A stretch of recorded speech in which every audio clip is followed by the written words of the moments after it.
Before we get into today's video, I just wanted to say thank you to all of the new subscribers. If you haven't yet, consider subscribing. Hit that bell notification so that you can see every time I put out a new video. A major portion of you that watch my videos haven't subscribed yet, so why not? It's free. You can also find a PayPal link below if you want to give a one-time or give a monthly to support the channel. Anything, great or small, is appreciated. Now let's get into the video.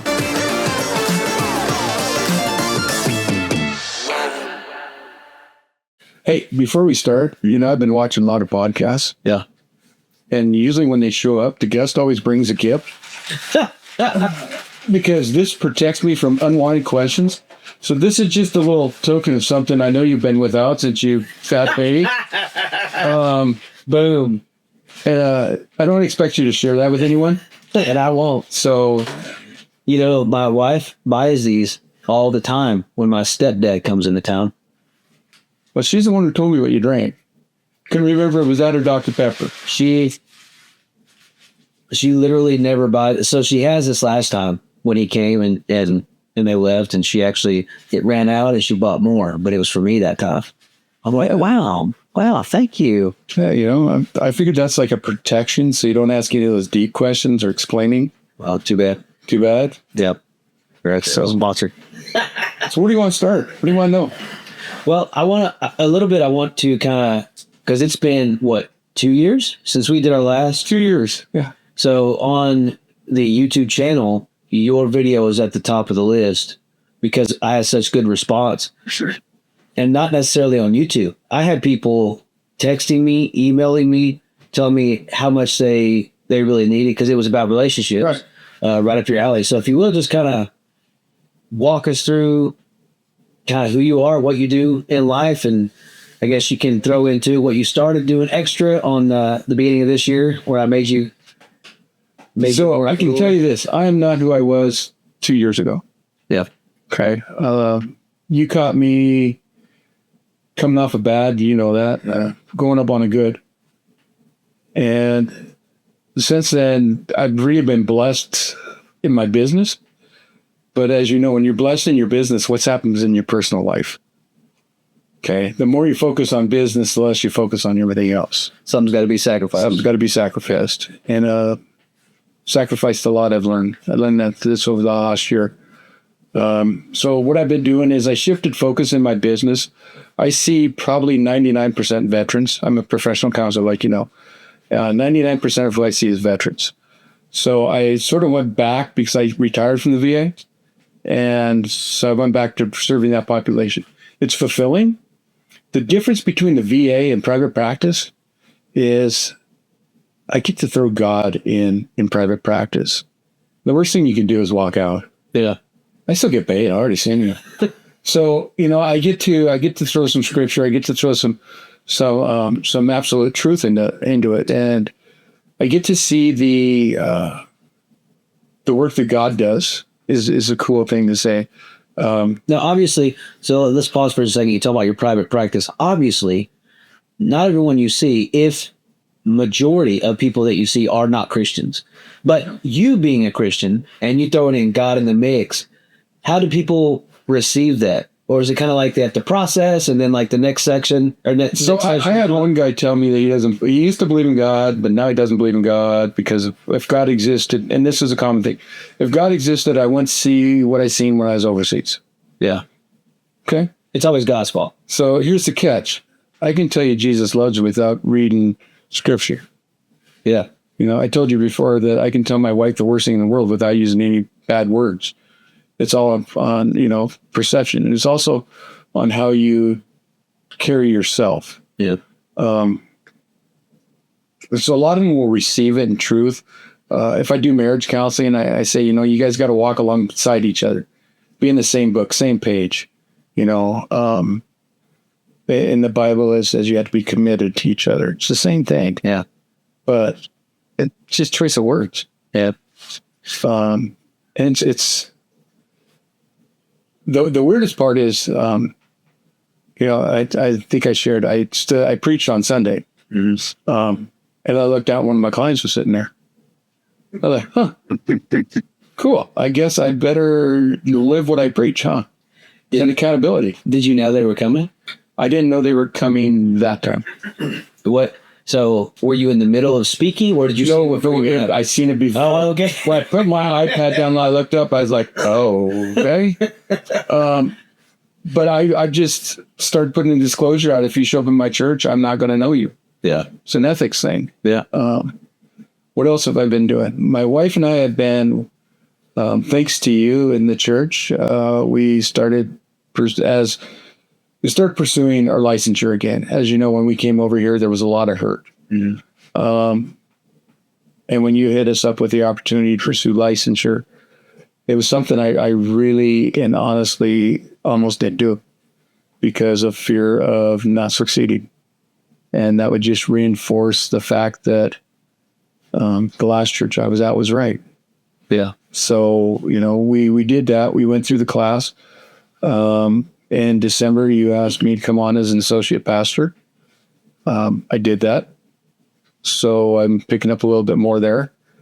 But all in all, life was normal until November of last year, I think.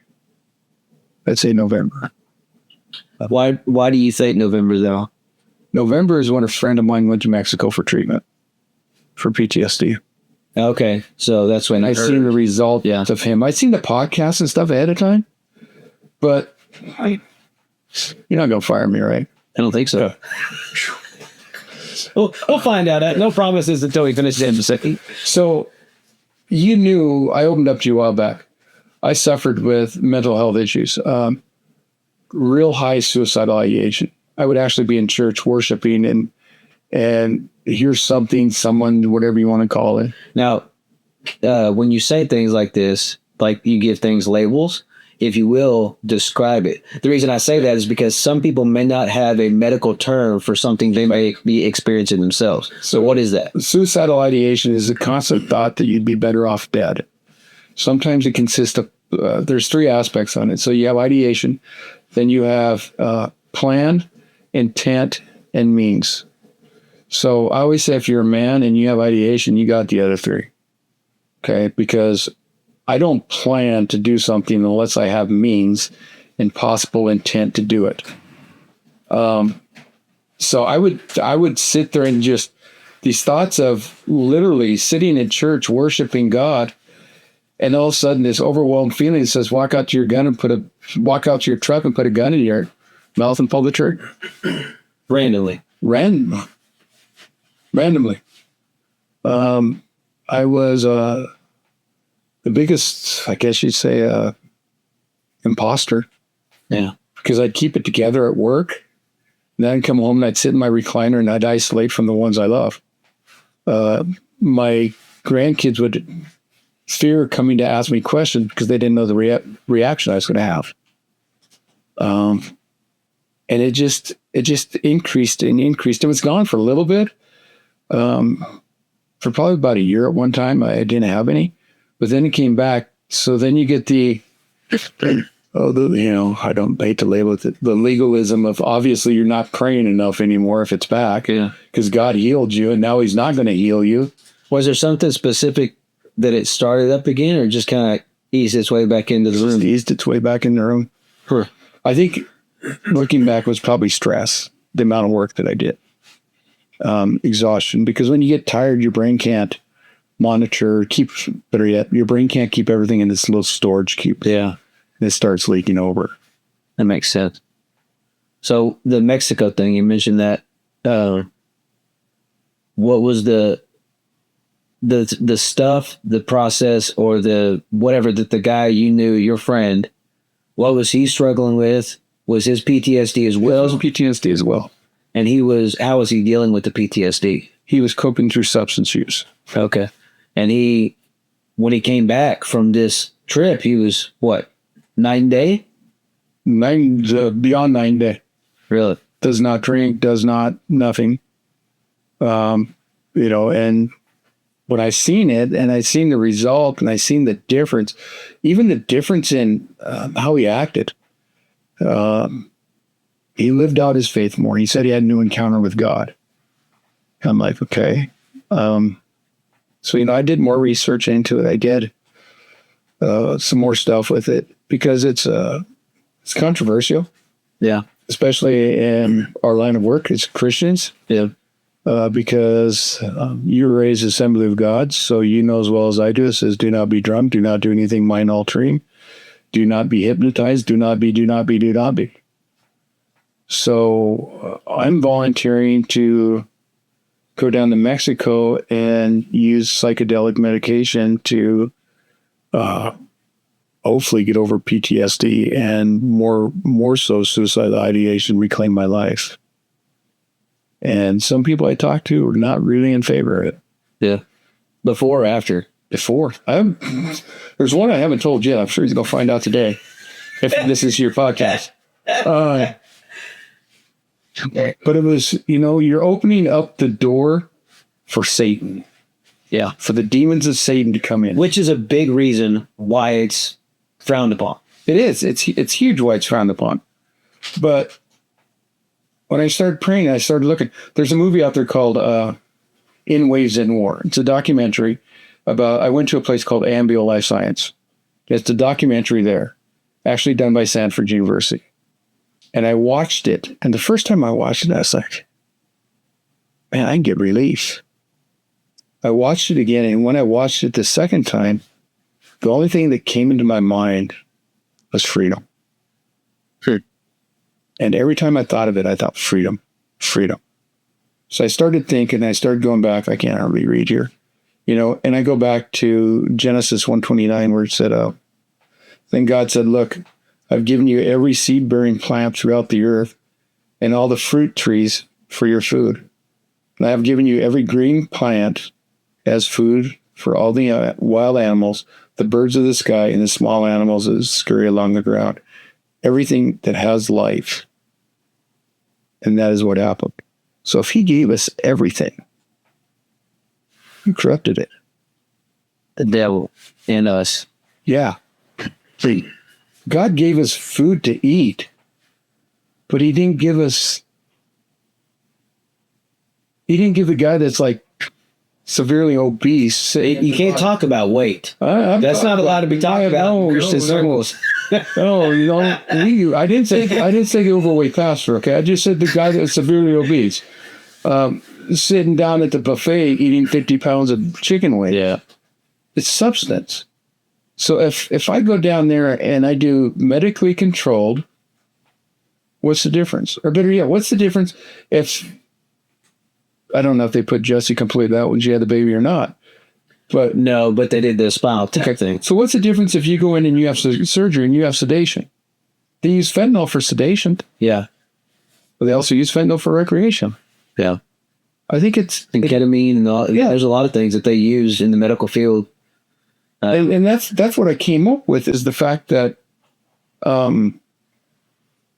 is that if it's in a controlled substance, in a controlled setting, what's the difference of it? And then I continued and I read all. I dug so deeply in this. And, in 1 Corinthians 10:23, it says, you say I'm allowed to do anything, but not everything is good for you. You say I'm allowed to do anything, but not everything is beneficial. So is there a benefit to this? I've seen the benefits. So why not jump? And if you didn't, and you may not have the answer to this, but it did get you curious. If you would not have seen firsthand somebody you knew go through the process, knowing what they were doing, you probably wouldn't have even thought of or not have actually went yourself. I researched it, I looked at it, but I would have never done it. Yeah. Because I'm still that skeptic. It's a big question mark. A big skeptic of, okay, great, all these guys have done it, but show me these are all special forces operators that are on these videos. So show me somebody that's quote unquote common. So they were specific to, like they went through it? Yeah. So they were specific to PTSD. PTSD and substance use with suicide ideation. Because a lot of military people cope with substances. Yeah, it's a massive thing. It's an overlooked thing. And I think, is there a company or are they, how are they marketing? You said you saw a podcast. What are they calling? Sean Lyon had a podcast because he went through it. Ambio Life Science is the company. Okay. Because I've heard Joe Rogan talk about Joe it. Rogan did it. And I think he talked about, or he talked to the president about getting it FDA approved in where they're at states. now. Let me back up a little. There's an organization called VETS. Veterans Exploring Treatment Psychedelics or something like that, right? And it's Special Forces operators, and they actually bought a house in Mexico for this company so they could send their operators out. Okay. Joe Rogan did do it. Joe Rogan was one of the pushes, and Trump signed a bill saying that, not a bill, proclamation, whatever, presidential something or anything, saying that they'll research it more. But if you go one step further, Greg Abbott in Texas signed one, and they're running trials right now in Austin. They're the same stuff. But once again, it's restricted to Special Forces operators. Sure. So I'm like, how do you not go? How do you not, especially if you knew the guy I'm talking about? And if you say you are like, no, if you're on the other side of the fence, like you're like, no, there's no way because they're doing this is whatever. Like you said, it opens doors for blah, blah, blah, X, Y, and Z. That's their argument. But the alternative is someone drinking themselves to death. My alternative was, at one point in my life, I didn't have a gun that I had access to. Really? Yeah. It was that bad? Yeah. Because my alternative was at the point of laying in bed and saying, okay, I'm not going to get up because I got to walk by my pistol. So when you look at the alternative of taking my own life, worse than that, I'm not afraid to die. But what if I miss? I'm paralyzed. That was my fear. Okay. Yeah. Yeah. It's fair. So that compared to this. And I was like, okay, so the more research I did, the more I got about it. And look at the Good Samaritan. He walked up, the guy was laying there. He said, use wine. They've always used, even back in the biblical time, wine was something. And the other one that kept on coming back to me was, old men, I'm not old, by the way, old men will dream and young men will have visions. Yeah. So what this did is it just allowed me to tear every wall down. I think I told you one day, it was like, men's brains are like waffles. And when you take your pancake, you take your syrup, you pour a little bit in each corner, right? Yeah. And nothing flows over into the other squares. Yeah. Imagine taking that waffle and putting it in a gallon tea jar and just flicking it upside down, that syrup. And it just flows over. You can't control it. Right. That's what I compare this to. So what was the, obviously you had somebody, which is a big part of why you went, somebody sponsored you to do all this. What was the process? I know you had a hiccup with some medication and things like that, but I'm going to back up real quick. What they use, two substances. They use ibogaine, which is a natural psychoactive, comes from a tree or a root of a tree in Africa. Mm-hmm. Okay, and it treats hallucinations. The other thing they use is called 5-MeO-DMT. And this is the one that got me. That is a poison off of a toad. oh, Yeah, and it's actually in Colorado. So, and what the American made. yeah, what the ibogaine does is it roughs everything up. So if you did woodworking or something like that, it'd be like hitting it with 80 grit. You just really rough it up, get the stuff to come to the surface. And what the DMT does is it attacks your ego. So when you come out of the DMT, it's like glass. It was like a lake, just a early morning lake. And the two substances create the psychedelic effect, and you can't control it. So one thing I'd say is, if you're going to do it, and I had my wife, I had my kids, I had my church, I had everyone train for me. The night that I actually did the treatment, you do it at night. Lori stayed up and fasted and prayed with me for the day and then the night of, so that I was under protection. When I walked into the room before I did the treatment, I had a bottle of oil that I carry on my keychain. I anointed. If I had a super soaker, man, I would have sprayed the whole room down. Sam's Crisco. You betcha, man. I anointed my mattress. I anointed every aspect there was, because I wanted to make sure that when I walked into this place, that it was surrounded by the Holy Spirit. And we prayed over a blanket for you that I did not bring back for covering. Didn't you give it to somebody else? I gave it to the lady that gave me the treatment. Okay. Now, talking about praying and covering things in oil, besides it being kind of a psychedelic event, what was a lot of the reason that you felt you need to do that? Because a lot of the push that's there is not Christian. It's kind of a new age kind of. It is new age. Is it Hindu, or is it just kind of everything is good to go? It's an African tribe in Mexico. It's an African tribe in Africa that found this stuff, and they brought it into Mexico. So you listen to Bindi music for part of it. You go through his ceremonial stuff. But the stuff I learned was I pray to my own God. Yeah. Doesn't matter where I am. I still pray to my God. Yeah. Your question about the process. You have to do an interview. You have to do blood work. You have to do an EKG. The guy that sponsored me, I've talked to him 3 times.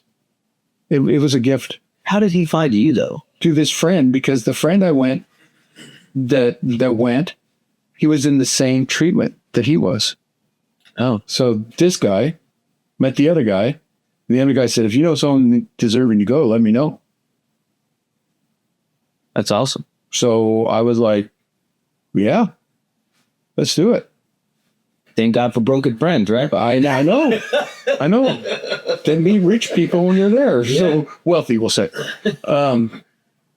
So you go through all that stuff, and then they look at all your medication, and you have to be off any mental health medication for 14 days before you go.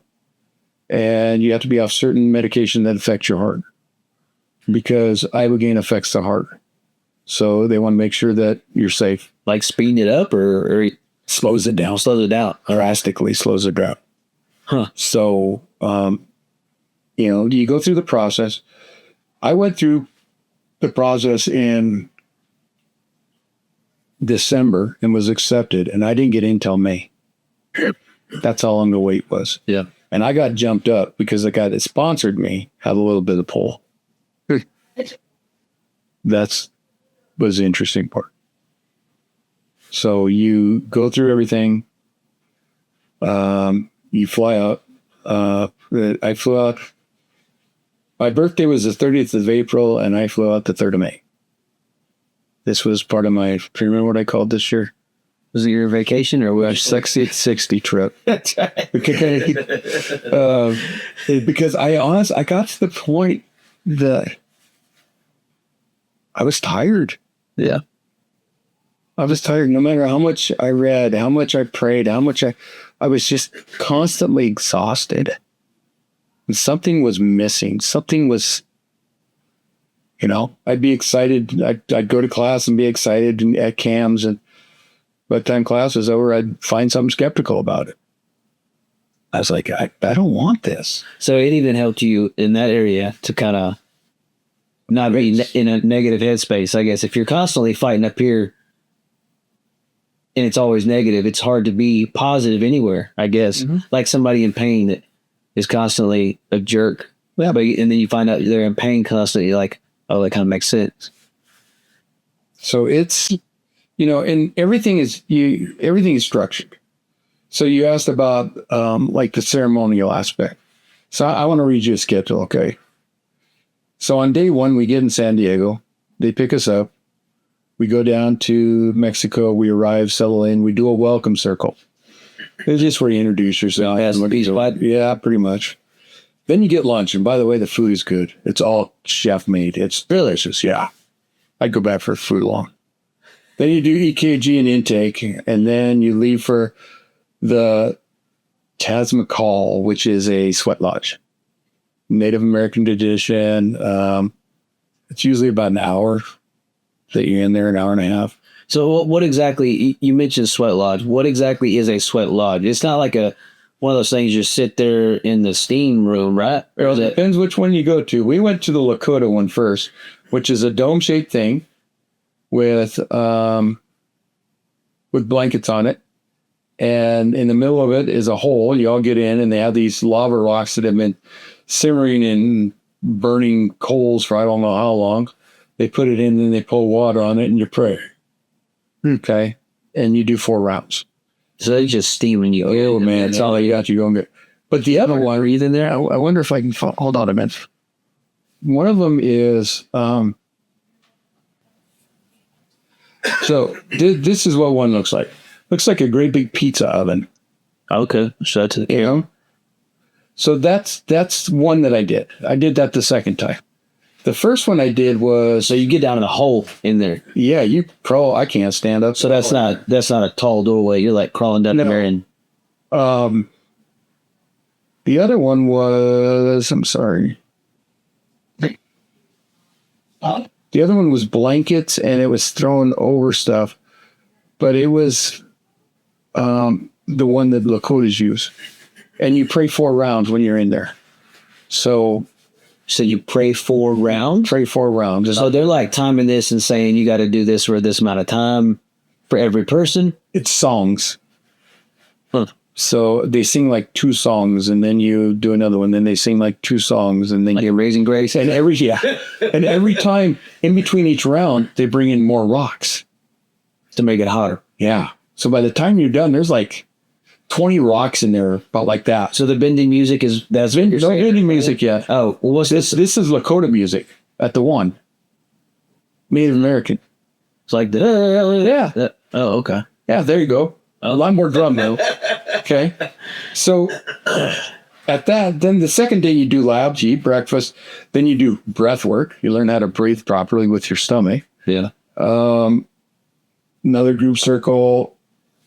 Then you watch a documentary. Then you do IVs again. Then you do the fire circle. The fire circle is where you throw your burn list in. You watch a documentary? You watch a documentary on what you're going to do. Oh, to kind of give you a heads up, to prepare your mind for it. Okay. Yep, that way they're not freaking out too much. Then the next day, you do rehydration, breakfast, rest, lunch, Reiki massage, which is another trip, yoga and meditation. Now, what's a Reiki massage for that? Reiki massage is, I have no idea because it didn't work. It's over your You literally lay on this massage table and somebody doesn't touch you and they move all the energy out your hands and feet. which is weird. Could you feel it? Like, I'll tell you that story when we get there. Okay, I got nothing. Absolutely, that's not true. I got very irritated. Okay, so they were lightly touching, or they were lightly touching you. That tickles me. Like, And it'd be like from your shoulder. He'd put a hand on your shoulder and your elbow, and the negative energy would flow from there to there, and then the shoulder to the elbow to the knee. What is that? Your wrist. And he'd touch every joint. It was just annoying. So it's like, yeah. So then after you do that, then you have, you do the DMT on that day, and then you have tacos. Okay. So it's naturally. You're in Mexico. After DMT, You always need tacos. And this whole thing is like 4 days is all. But it's so structured and uniform that if you're not aware of what's going on, and that's one of the things I thought, is I've done sweat lodges. I worked on the reservations. So this is a normal reservation thing then. yeah, so I knew that they were going to do sweats. Okay, I struggled when I worked on the reservations, and I had a pastor on the reservation said, "Bill, just go in there to pray. They don't know what you're praying about." Yeah. I said, "Really?" He goes, "Yeah." Because you're filled with spirit, right? He said, "Yeah." He goes, "Pray in tongues. Well, think you're doing something." I'm like, cool. So I remembered that when I went in. So you already have been, like, I've been here before. I'm ready. I've been there. I'm except for the guy. There was a guy in the first. I did 2 sweats. The guy in the first sweat was a special forces operator from Britain. Oh. Yeah, and I I sort of moved closer to the door because there was like a demon was coming at him or something. And I'm like, you know what? There's no pigs here. I'm making sure he ain't coming to me. So There's got to be something. yeah, there's got to be something here. But yeah, you do all of that, and it's all so scheduled. So that means, you may not know this information, but if they're so scheduled and they have processes down and all these things lined up, and they got it down, they've been doing this for a while. They have Been doing it, I think, since 2016. really. Yeah. And you're in this space. Have you ever heard of this before? No, this has really been big in like the last 5 or 6 years. That's when it started growing. It was more of a I don't want to say underground. A lot of shaman use it. Yeah. A lot of spiritual, type things. So something a Christian probably wouldn't be knowing much about. Yeah. Except for that's demonic type deal. Yeah. So it was. To me, that makes sense. Like what that guy said to you about like praying, they're not going to know, like praying in the spirit. Like if you are a child of God and you are covered by the blood, it doesn't matter where you are God's. Yeah. You are covered.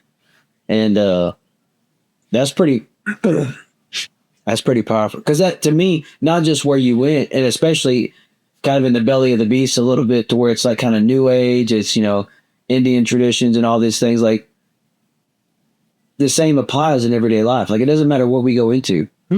We belong to God. So nothing, unless the Lord permits, can touch me. And if there's enemies around me, I can rebuke and I can stand strong in what I believe and what I know. And it will protect. Just like it did. Philippians 4:13, I can do all things through him who empower me. Yeah. I'm going. It's something that I had to learn because you prayed over me Sunday. So this was a lowdown. Sunday, all my kids were in town. Came up, prayed over me. Went out to my favorite place to eat. Do you know where that is? Your favorite place? Where's our favorite place we always eat? Well, you and me have been probably the cotton patch. There you go. So I take all my kids and everyone out of the cotton patch, and the check comes, and I'm already stressed. Lori doesn't even let me look at it. She just gets and gives the guy a tip. And I'm like, so Carl and I get in the truck and take off. Carl's my middle son. Yeah. And we're driving to Dallas to get on the plane. I saw you, by the way. When I texted you, y'all went right in front of me. I was heading to the top. Yeah. Okay. Yeah. I sent you a message. I don't know what I said. Probably just y'all be careful, whatever. But y'all just went in front of me. I'm like, oh, there we are. Yeah. We get, he said, I remember him saying, you good? Listen, I'll get through this. And sorry, been hanging around you too long. Okay. He reached over and touched my arm and said, you got this, Dad. Because I was leaving everything. Yeah. I had no idea what the reaction was going to be. I had no idea what if my wife didn't like me when I come back? Yeah. What if something does get inside me? What if, and you start, all these things that Satan starts throwing at you. That are real, the real concerns. But all my confidence that I had walking out of church that day just started going down. Yeah. Get on the plane, I fly to San Diego, check in, and then everything started kicking in. And I'm like, I should eat. So I walked down, I sat down, I ate. I don't drink. You know that. I don't drink. The only place to eat in a motel is at a bar. I sit down and I look, and the first thing that happens is I'm like, I should just have a drink and relax. Now I should shut this menu, let me walk over here, grab a banana from the store, and go to the room. And I'm like, why am I thinking this stuff? Yeah. It's old coping mechanisms that are returning. Yeah. So I'm like, okay, I'm not. So I get up the next morning. We're on this group chat thing. One of the guys says, if anyone's at the motel, why don't you come on down, we'll have breakfast. So I went down, I was talking to him. And that's what I did. I asked him what he did. He was retired. I asked what I did. Told him, and I told him I was a pastor. And, you know, as a Christian, you just sort of lean back and conversation was pretty much over. No, really? Yeah. Wasn't curious at all. Not really well receptive. So I got up and went to find my fix, which is a monster, and they didn't have any monsters in the hotel, but they had Red Bull, so I killed a Red Bull. And I decided when I left to get on the bus that I don't want to hinder anyone else's progress, so I'm not going to say anything about that. Not being a pastor? Not being a Christian, not being anything. Yeah. I'm just going to be, you know, another one of these guys that they come down here for treatment. So you stand there and all of a sudden this great big black Suburban pulls up with tinted windows and 9 of us get in, I think, however many they see. It was bench, so that's 6, 7. Oh, yeah. 7 of us get in it and head off across the border. And we pull into Tijuana. Mind you, this is the first time I've left the U.S. since I got back from the Gulf. Really? Yes. Wow. Since 93. So we pull across Tijuana and somebody rolls down the window in the back of the Spurs. I don't know if you ever heard you've heard of when the windows down, right? Yeah. That noise, that waff waff. Yeah. You know what that sounds like? A helicopter?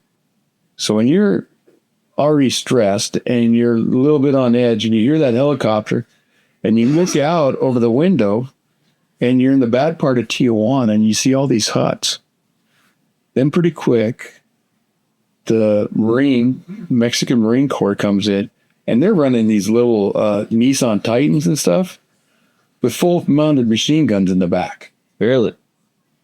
Yeah, I'm like, my heart starts racing. I start having little triggers back to being in the Gulf. Yeah, I remember when we were shooting that video for your business that one time and the softbox, it kind of unsnapped and it kind of made a pop real quick. And you just kind of, and I was making light of it. I didn't think anything about it. I said, "You okay?" He's like, "Yeah." Kind of sounded like a gun went off. And I'm like, it didn't even cross my mind that would be an issue. Because I mean, if you never experienced it, it just doesn't cross your mind. So I'm like, and they're all back there talking to get to know everyone. I'm just up here, you know. In your head? Yeah, I should have grabbed my AR before I left, sort of thinking, you know, I can stick my head out the sunroof or something. But yeah, we come across. We do just like the schedule says. They give me a room, gorgeous place, overlooking the beach. First one was, and they give me my room. We come in, we do all this stuff. Sit down, we eat breakfast, and the cool thing is they asked me, "Do you have any diet restrictions?" I'm not stupid. I said, "Yeah, I don't eat vegetables." So everyone gets all these veggies and stuff, right? These salads. They come out with this great big steak. And was like, "What'd you put on your diet card?" I said, "High protein, no vegetables." "Oh, we're going to change ours."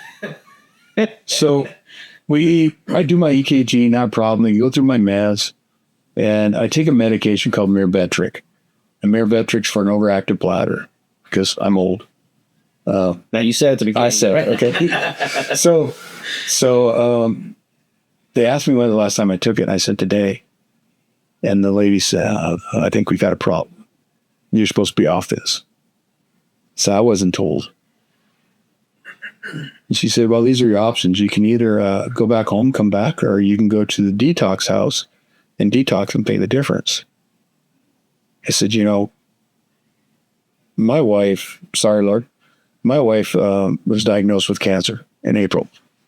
I said, "She has a doctor's appointment." I said, "I'm not missing a doctor's appointment, so we got to figure this out." And I called Lori, and Lori said, "No, you're not going home. You go ahead and stay. It's just a mammogram and another ultrasound. We're good." Yeah. So you're staying. I'm like, okay.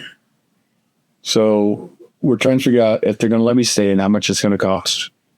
Because I don't know what my sponsor paid, but I know for a veteran to go down to $7,300.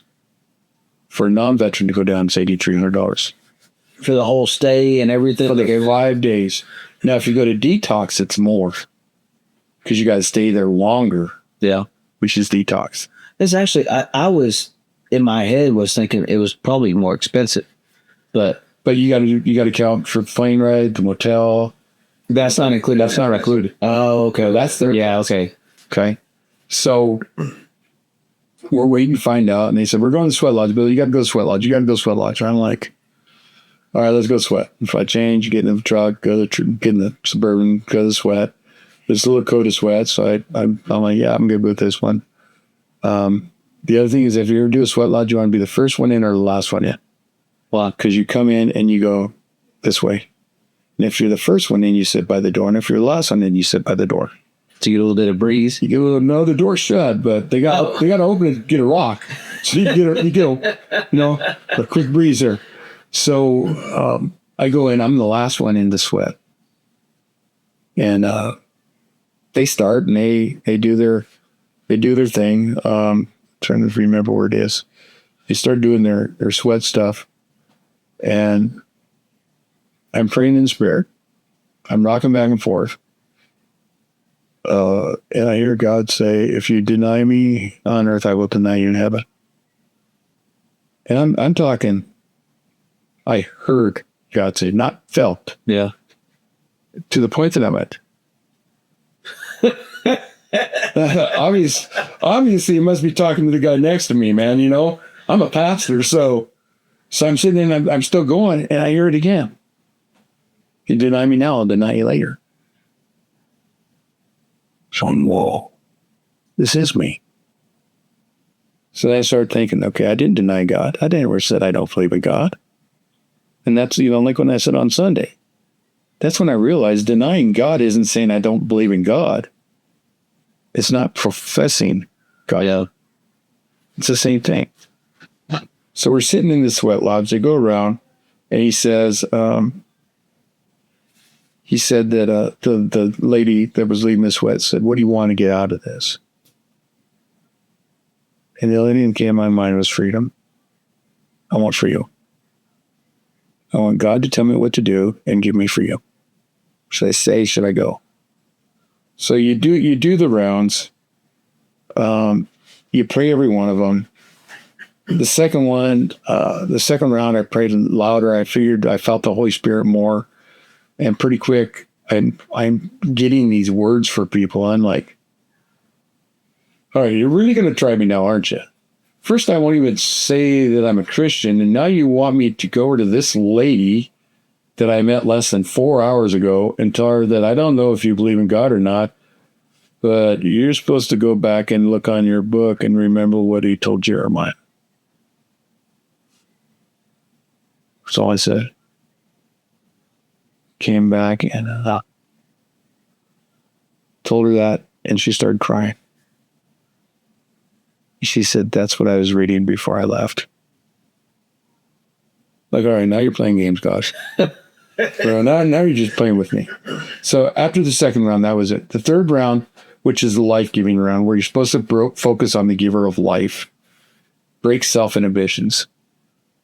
Well, everyone, according to the Lakota culture, the giver of life is water. According to my culture, the giver of life is the guy that created water. Yeah. Okay? So you just pray more intensely. And I keep going, and that's the other funny thing. During this round is where they throw water at you because it's so hot. Oh, really? So imagine sitting in that totally dark room, sweating, and all of a sudden ice water hits you in the face. Really? Yeah. Because they're literally throwing water at you. I bet that shocks the body. It does. It shocks the body. So I'm sitting there and I'm praying and stuff, right? I'm becoming, it's feeling like the things that were stored up inside of me are becoming more and more loose. Yeah. And as I sit there and I'm praying, I hear God say, I had to write this stuff down. I heard God say, this was in his control and I needed to trust him in his plan. He said that my journey was not about PTSD, it was about life and the things that are inside of me. This is going to be a journey that I do not take as a group, but one that I take on my own with him. I'm like, oh, no. Because the whole mapped out process is going through as a group, right? It's a group process, yeah. So I felt him telling me that he was removing from this class because there was toxicity in the class. I don't know if I was the toxicity or they were the toxicity. That I needed to focus on him and I need to prepare to hear his voice to see what he has to reveal to me. I'm like, whoa. It was at that point that I realized it wasn't a setback. I felt God tell me that I was supposed to use this time to till my soil so that when the seed is planted, the roots will be buried deep within it. So right then, you know, I wish, I don't know why. I need to learn, not I wish. I need to learn how to stay in that state of mind consistently. Because when he says that, what comes to your mind? Mine was the verse about, you know, I scattered my seeds and some of them landed on rocks, some landed, you know. But the soil that's tilled and fertile is the stuff that grows. Yeah. So in Texas, the wind blows and oak trees fall over because the soil is so fertile up top. In Montana, the wind blows, oak trees don't fall over because you got to go down so deep to get water. And that's what I compared it to. I got to go deep to get the water. Okay. So we do that. We go back from the sweat, and I'm told after the meal I was going to be transported to the other house. And that was the cartel house. I think I sent you a video. Oh, yeah, where you're walking to it. Indoor pool, marble.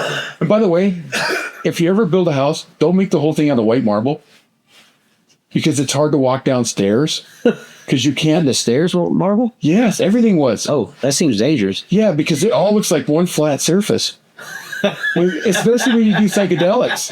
So, you know. Can't really tell the difference. Yeah. But when we pull up to that house, the verse, in my father's house, there's many mansions, pops up.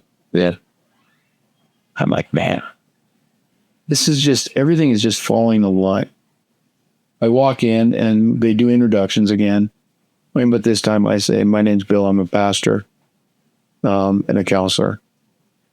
They said, is there anything else? I said, if the door's shut, please don't knock because I'm already reading my Bible.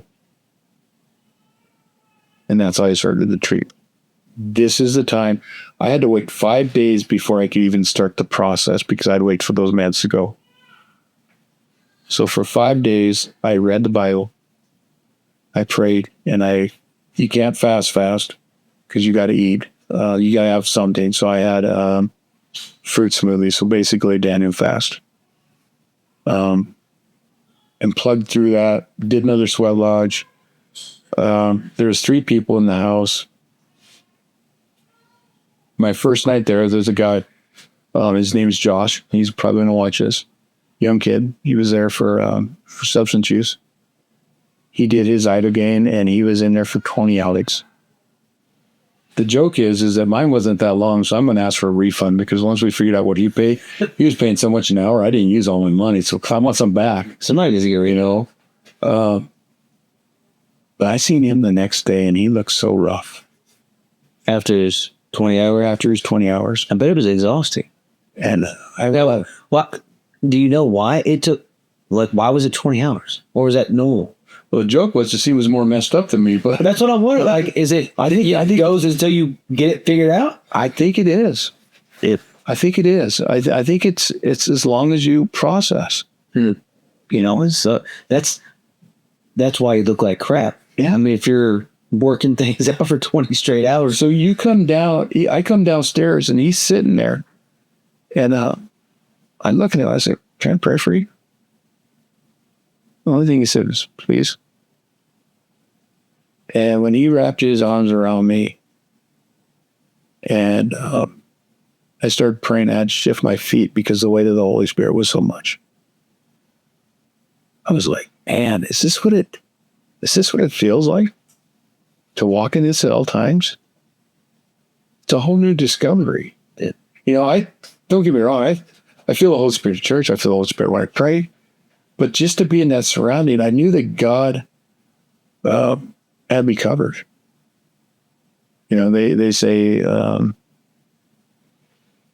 I'm baptized with the Holy Spirit. I'm filled with the Holy Spirit. I was immersed in the Holy Spirit. Yeah. And to get that is a feeling of just security. I felt like I had power to do anything. So he did his.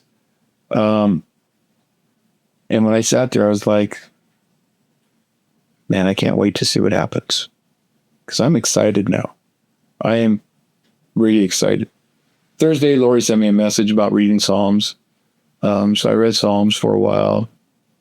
And we did another sweat lodge, and that was the pizza oven one I showed you, right? Mm-hmm. Got in there, and it was just me and Josh. And there was another guy named Josh, but he only lasted 3 minutes. And then he bailed. Yeah, he bailed. I told Josh, I said, dude, you were the doorkeeper. I said, you didn't do a very good job. And it was during this one that I started praying so loud in the spirit and rocking. And the lady was walking through forgiveness with us.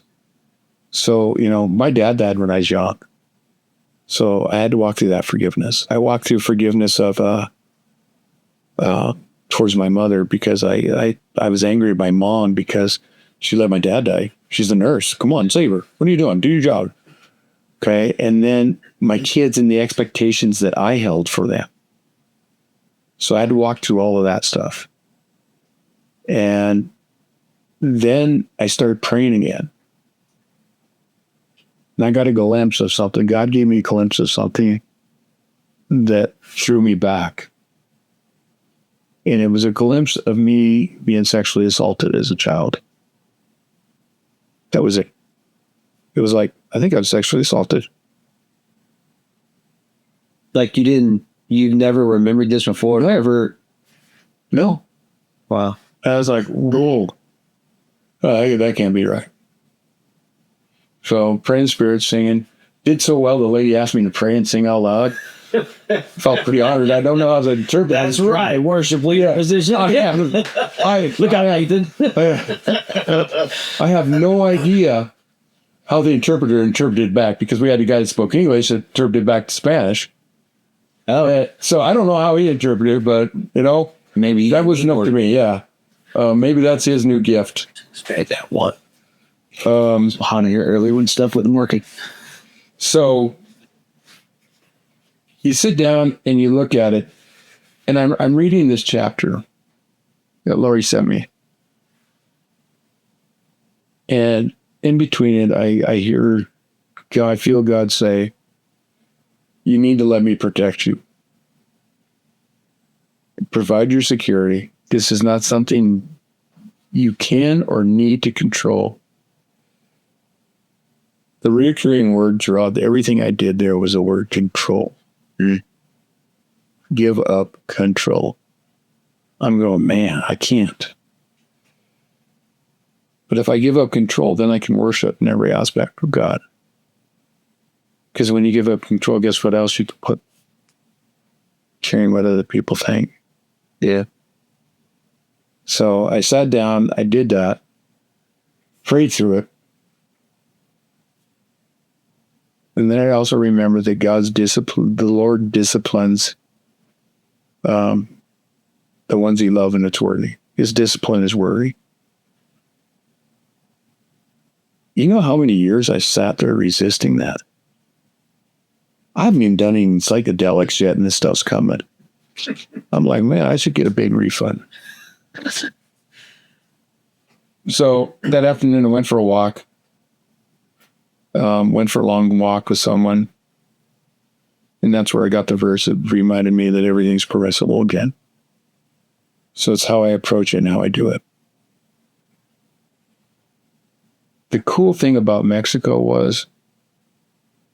is that everyone is so caring. They talk about third world countries and not being developed, it takes 5 years to be a nurse in Mexico.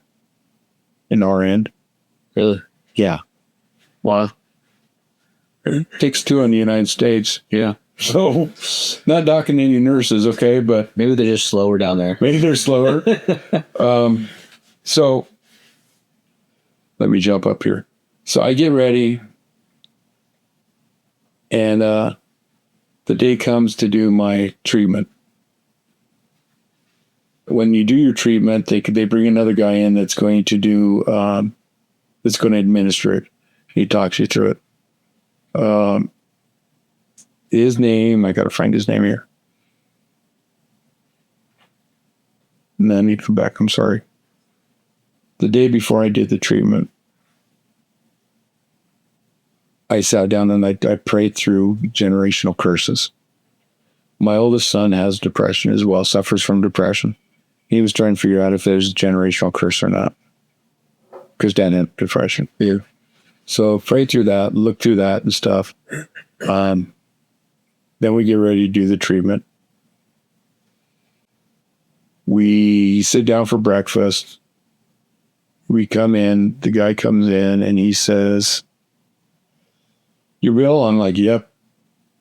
And he goes, we're doing the treatment. I'm telling you how it's going to work today. And he said, "You're a pastor, right?" Like, "Yeah." Right then he started calling me pastor. I was no longer Bill. He explained to me that he used to be an Assembly of God pastor, and they revoked his license because he administered the medication. But he still believed in God and still believed and practiced as much as he could, and, walked through it, explained to him about my journal, explained to him everything. And he said, when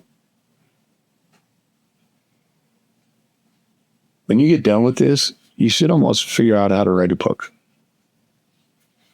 Or I'd like to talk to you and interview you. Because a lot of people get here and get to this point and not to it. Really? And they don't get a refund, right? Internal conflict. Yeah. You're edge. Here. So they just stop doing it. I'm like, okay. We go through it. We do all this stuff. I go up and I do the breathing work. Doing the breathing work. They're sitting there. I'm going, okay, am I supposed to do this? Am I not supposed to do this? Am I supposed to? And I tried to pray for everything, going back to, this is permittable, but is it good to me? So I tried to pray for everything. And the breath word stuff, I'm sitting there and I'm breathing and I'm like, okay, here we go. And then all of a sudden I feel, how was man formed? God breathed life into it. Yeah. So God is the breath of life. So let's do the breath work, learn how to breathe. And then the sound breath of heaven comes into my brain. Like, all right. So we do breath work, and halfway through breath work, she lights these incense. As every And I look up, and she's got these incense, and she's doing this stuff, and her crystals are out. And I look, and I told Josh, because the other Josh was there too, right? And Josh was by the door again. I said, "Josh, you're the gatekeeper." And he's like, okay. The other Josh left early again. Yeah. That's a recurring theme. So as soon as those are lit, I'm like, I'm out. So I get up and I leave, leaving Josh being the only one in there. He comes out, he said, "I thought I was the gatekeeper." I said, you weren't very good at it. So, so we do that. We do the yoga, which is another taboo thing. Mm-hmm. So I'm doing yoga, I'm stretching, doing the stuff I'm supposed to do, and I'm getting ready to leave, and that's when I heard God say, your body's mind is the temple of the Holy Spirit. Just don't pray and let the lady stretch. You destroyed it. Let me fix it. So I laid there and went through that stuff. I think a lot of what we get hung up on so much, Stephen, is the fact that it's done this way, so we must do it that way. Yeah. You know what I mean? So if you're Catholic and you say the Lord's Prayer, you never say, "Earth as it is in heaven," then it stops, right? Protestant, they say the next verse too. "For thine is the kingdom, the power, and the glory of God forever and ever." So which one's right? What do you know why they stopped? I have no idea why they stopped, because That's a good Catholic boy. some Catholic person did it. Well, I stopped. Okay, I stopped. So it's one of those, where do you go with it? Yeah. And that's what I decided. I'm not going to get hung up on it. So after that, that's when I went into, we started to prepare the room for me. And I went in and anointed it. I wrote my burn list. I rewrote my burn list. And what was the burn? Like, what do you mean burn list? What does that mean? Burn list. Stuff you're wanting to get rid of? Burn list is what you say. So I'm going to attempt to read it. My reading's great. I rewrote mine into a prayer. 1 Peter 5:6 says, humble yourself under the mighty power of God. At the right time, he will lift you up in honor, give you all your worries and cares, for he cares about you. Father, I humbly come to you tonight, thanking you for your grace, your mercy, and your love, confessing my sins and those of my family. I cast these cares and worries to you. Through the burning of the list, I relinquish the control of them. Father, take my addictions to work, my greed for money and lust. Father, remove my desire for porn. And I got to clarify, I have not looked at porn in years, but when you're addicted to something, Yeah. Tries to get you. okay, my desire for porn and unhealthy eating. Remove my old self that was filled with self-criticism, lies, and anger. Remove all the foul language and judgment. Father, take from me my desire to be someone. Remove the judgment against myself of not being good enough. Above all, remove the characteristics that do not resemble you. No more depression, anxiety, ADHD, suicidal ideation, fear of living, or the guilt I carry from my past. Mom, for many years I've held resentment toward you. Resentment for not choosing me as a baby, for choosing Rocky over me. I ask that this be taken from me. I no longer have control over whether others love me. I cast it into the fire. Dad, I release you from blame for dying. You are free from the guilt that I project towards you. Lori, I've released my resentment regarding having more children and your desire to have them. I got to skip a couple because I don't think my kids will read it. And I went Matthew 11:29 and 30. It says, take my yoke upon you. Let me teach you, because I am humble and gentle at heart. And you will find rest for your soul. For my yoke is easy to bear, and the burden I give you is light. As you take and burn my yoke, I leave all my burdens at your feet. May the Holy Spirit guide me through this journey, grant me visions and dreams, as you promised in your words. That's the first time I read it since I prayed it that night. Afterwards, Isaac, the guy that gave me the meds, shared the story from 2 Kings 1-6 about the axe head that falls off. Mm-hmm. And he said, Bill, I see ibogaine as raising all this stuff to the surface. And he gave me the first dose of 4 doses. 45 minutes, he gave me another dose. And then like 10 minutes, he gave me another dose, and then he gave another dose. I went in the treatment room, brought my blanket from the hole. I had a mattress, had the blanket that we prayed over, a picture of my family that he took a couple days before, without my mother-in-law. Okay, but he took a couple days before, and up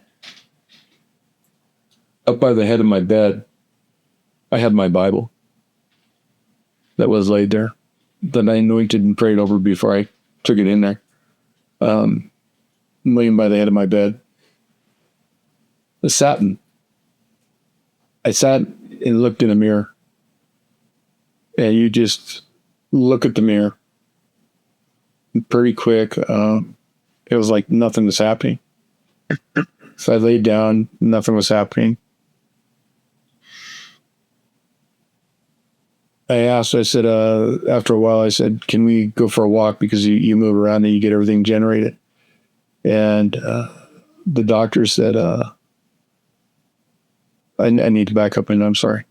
So when I went in to get everything done and prepare, one of the nurses said, Pastor, we usually listen to like a Buddhist music. Do you care if we switch it to a hymns without words?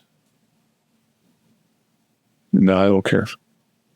And this place has got a cardiologist, a nurse practitioner, and 2 nurses in there the whole time you're there. Oh, Okay. so just in case anything Just in happens. case anything happens, yep, you're covered.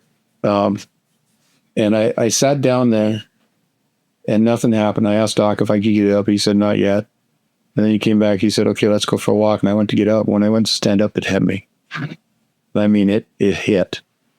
I don't know how many people out there drank, but you ever sit at the bar and drink all these shots and then all of a sudden you stand up for the bath and you feel them all? Yeah. That's it.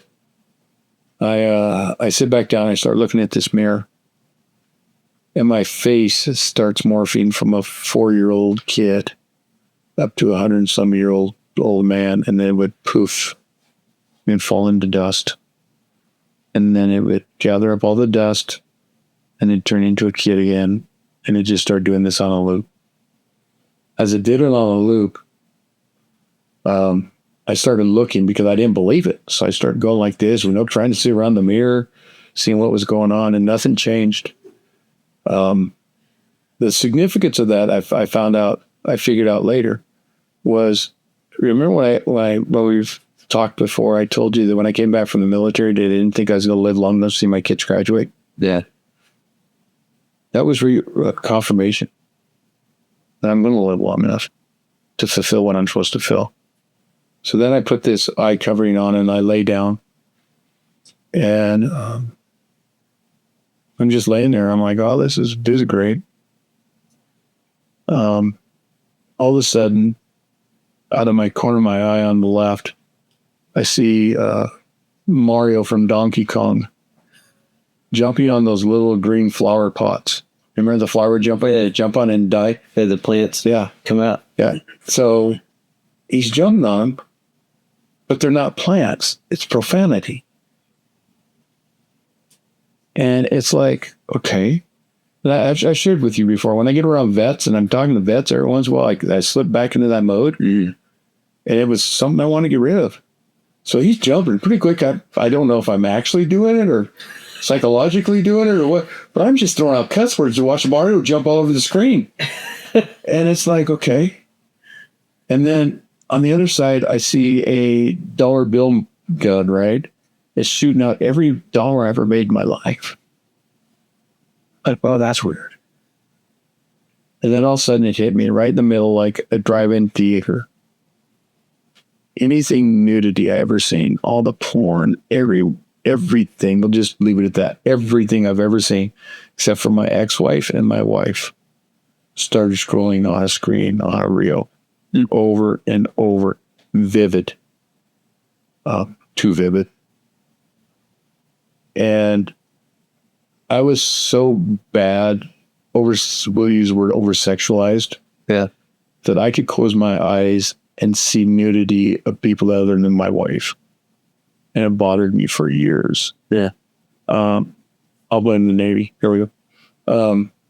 And behind that, it was a river. And the river was made out of Crown Royal and Michelob Ultra, because that's what I used to drink.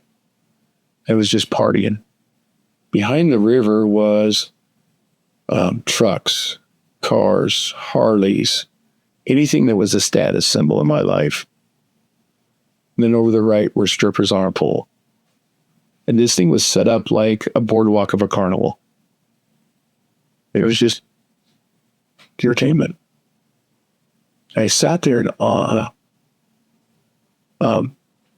It was more of an awe of disgust. And then all of a sudden, I poofed into the other realm again. And I was a 4-year-old kid. But I was getting in trouble. I played with one of my dad's guns, and I got disciplined for it. Discipline in the 70s equal abuse in the 90s and 2000s. So I got whooped. I got whooped hard. But right before I got whooped, I morphed back into that carnival. That wasn't 4, I was 60. I just sat there and I emotionally got my emotions under check, regulated everything out, and calmed down. And then I went back to another incident. And this was, I got in trouble at school. And right before I got disciplined again, I went back there at 60. The third one is when I went back and it was revealed to me the sexual assault. I never seen a face who did it, but I heard the name. I processed that. Did you recognize, like, in your brain, you heard the name and you knew who it was, or you usually? Oh, really? Yeah, they said the name. It was one of two people, but then I heard the people around me ridiculing me, and they were his friends. So I narrowed it down real quick who it was, and but I processed the whole thing, and then I went right back to that carnival. I bounced back and forth. Josh was 20 hours, remember? Yeah. I bounced back and forth, back and forth, back and forth. Everything that ever happened in my life, I bounced.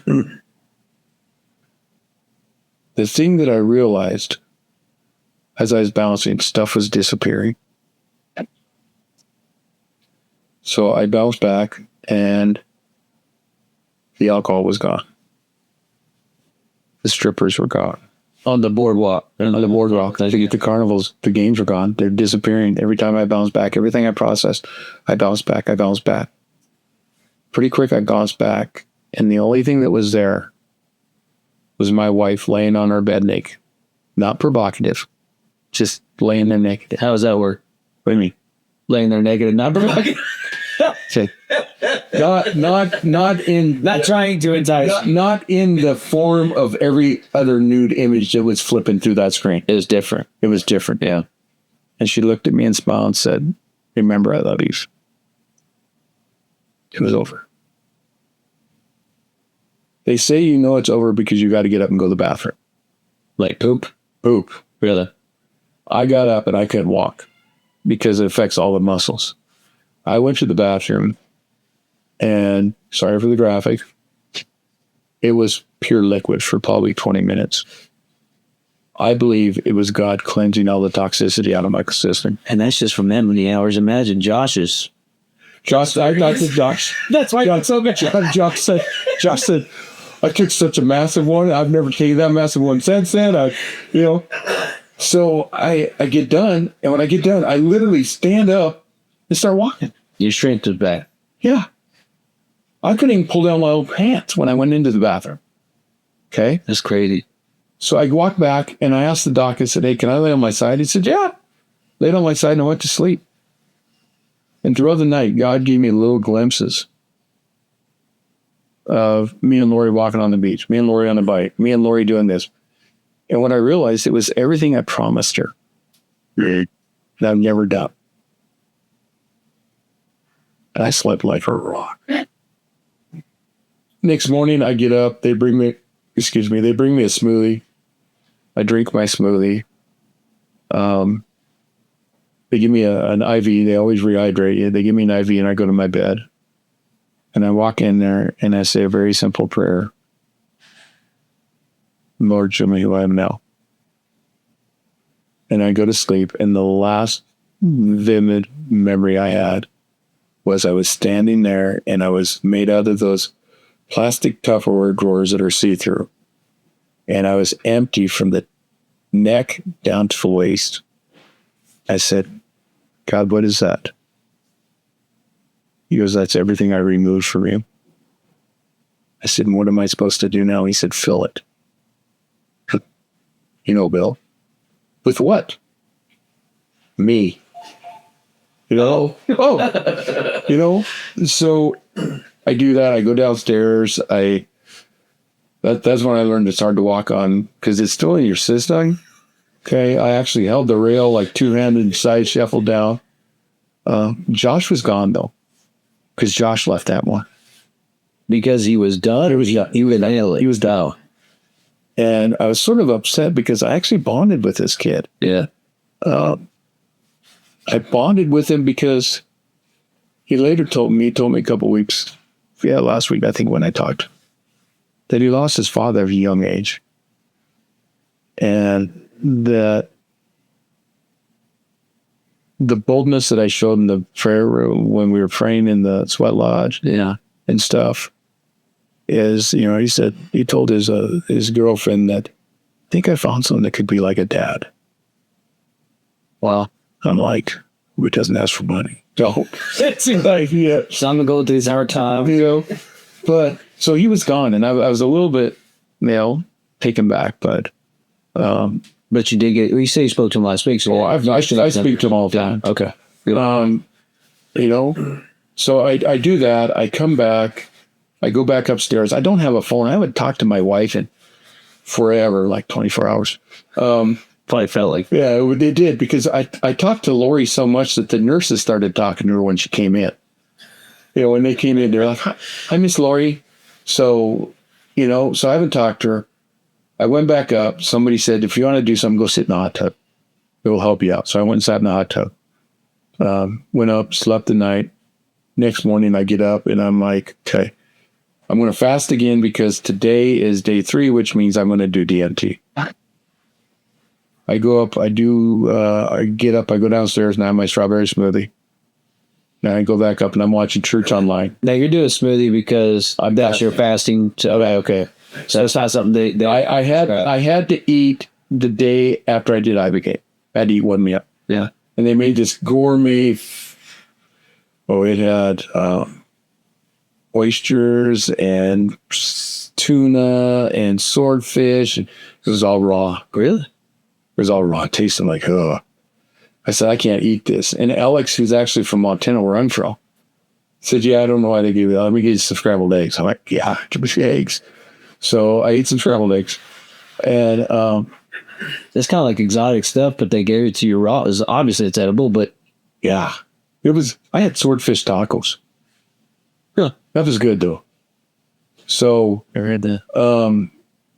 So I drink my smoothie. I'm upstairs. I'm watching church online, waiting for you to preach, but you ducked out because you had a baby or something that weekend. Yeah. Yeah. So, that was Jim. It was Jim. I watched Jim. Jim's in the middle of a message, and this girl named Ruby comes up. I met Ruby a few nights before because she does the DMT, and she shared a little bit. I was talking to her about my faith, and she shared that she was a Christian, and she took the job not knowing what it was. So for the first 8 or 9 times they did it, she didn't know she's an RN. She didn't know what to do, so she just walked around and prayed for everyone. She said, because they had this music in the background, so I just prayed for everyone. Yeah. Like, hey, that's a good thing to do. So Ruby comes up and she goes, did you eat? I said, no, I did not. She goes, good, we're doing DMT now. I said, no, we're doing it tonight. She goes, no, we're doing it now. Control. I'm like, okay. So Alex comes over, I sign my releases and everything. And she said, when you're ready, just grab your blanket and your pillow and come on in. So I grabbed my blanket that was prayed over. I walked in there. We talked about the blanket, now where I got it, because she does a lot of veterans work. Yeah. And she wanted one. And she tells me, she said, okay, what you're going to do is you're going to sit down and I'm going to ask you to inhale, exhale, inhale slowly. And when I do that, I'm going to bring this pipe up to your mouth and you're going to inhale what it is. You're going to clench up every muscle in your body and hold it for 10 seconds. As I count backward, I'm going to put a mask over your eyes. You're going to lay down and we'll say, let it go. You let everything out and relax. Go up to this moment where you were about to do it. Were you a little nervous? Oh, yeah. I went through what you just went through with the other thing? No, I was looking forward to it because everyone said that this is the one that was supposed to put the glass on the finish. Okay. Okay, this was supposed to be the finish, but they lied. They lied because I thought it was like polishing the coat. Yeah, it's gonna be something smooth, kind of nice. But how do you refine gold? You got to keep on heating it up, turning it over. Okay, but that's not how they described it. No, the brochure did not reflect that. So I'm sitting there, and she pulls up, and I'm just, when I get nervous, I'm sarcastic getting. Yeah. So when I get nervous, I get really. She pulls out this stainless steel pipe. Yeah. That you screw a thing on the end, a valve on the end that they said, man, that's the fanciest crack pipe I've ever seen. You seen a few of them? I said, yeah, I've worked in treatment centers. So we do it. And I inhale slowly and it burns. The other one tells you it burns. It burns going down. I got bad lungs anyway. So it burns going down. Tighten everything up. She's like 10, 9, 8, 7. She gets down to 1. She puts the mask on. She lays me back. She goes, let go. And I exhale and just my whole body relaxes. And first reaction is, great, this don't work. And then all of a sudden, these stars start coming at me. Okay, I just seen that. So my uncle looked at that. He was watching the podcast one time. I said, I got a gift for you. So I see these stars coming at me. And then I see Lori's face smiling, coming in and morphing back up. Every time she goes out, she goes further away. Well, they said you can have 2 doses. So if you want more, just, sign language more. Pretty quick, I'm slapping. I can remember my fingers hurting. I'm hitting them so hard. And because she's going further away and I don't want to lose her. All of a sudden, Ruby grabs me by the back and lifts me up. I don't know if you remember me telling you this story, but I had a dream once where I knocked on a door, and when it opened at the end of a hall, and when it opened, there was a cesspool sitting there. Okay, it was a septic tank filled with all septic. Everything was floating. And God said, jump, I will catch you. And when I jumped, I went under. I landed in his hand, I went under, and I came back up, and I went under and came back up. I bounced. And I thought it was a calling on my life because I'm a counselor and what I was going to do.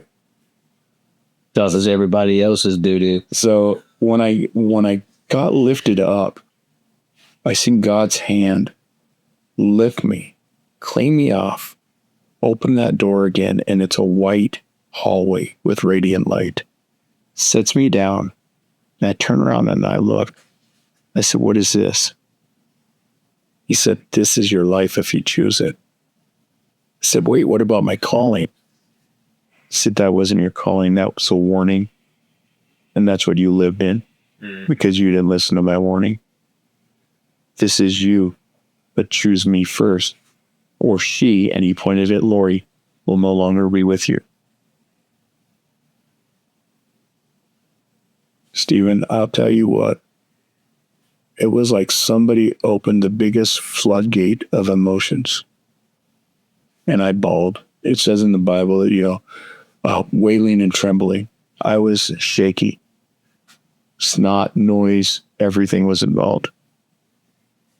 I don't know how long I did it. If you ask me, I had probably 4 hours, but I know it wasn't. Got all done and I took my mask off. No one gives you no in church. You start crying. Everyone gives you Kleenex. Yeah. No one gives you Kleenex. You got snot running. You're wiping it on your arm. Get all done. I take my mask off. I look at Rui and she says, you want a hug? I just lost it again. Cried again. Got done. I folded up my blanket. And I said, this is yours. No matter what anyone ever tells you, what you do here in this context is a blessing. I made sure I said in this context. Can't be drugged. And she said, I want you to know something, Bill. What I admire most about you is that your faith never wavered through this. Got up, I went in my room, I sat and continued to cry. Alex walked in because you have no electronics. About a half hour later while you were walking, he said, I want to hear what happened. But when you're ready, call Lori. Lori's now on her way to Dallas with the same friend that went to AMU. They were taking her up for a doctor. She was going up on Sunday because she had that doctor's appointment on Monday. And I get enough composure and I call her. I FaceTime her. And I see her face and I start crying. She can't see mine because I didn't turn my camera on. I was far in that. Jakey J. And I start with I'm so sorry. So sorry for the way I treated you. I'm so sorry for not being the man of God I'm supposed to be. I'm so sorry for this, and I'm so sorry for this. I just apology after apology after apology. And my loving wife said, I want you to know something. When we met, you're a little bit psychologically abusive. I was a butthead. I think that's a nice way to take that. I was about 40. She said, but you've never abused me physically or sexually or made me do anything that I did not willingly participate in. So knock it off, because I love you. Should I see your face up? Give me a minute. I said, yeah, give me. So I turned my camera on. She goes, how long have you been crying? I was like, you know? Shut up, I haven't put my makeup on yet. Yeah, I mean, well, I'll tell you, since coming back, I read the word different. Yeah. I read, I just finished First Chronicles.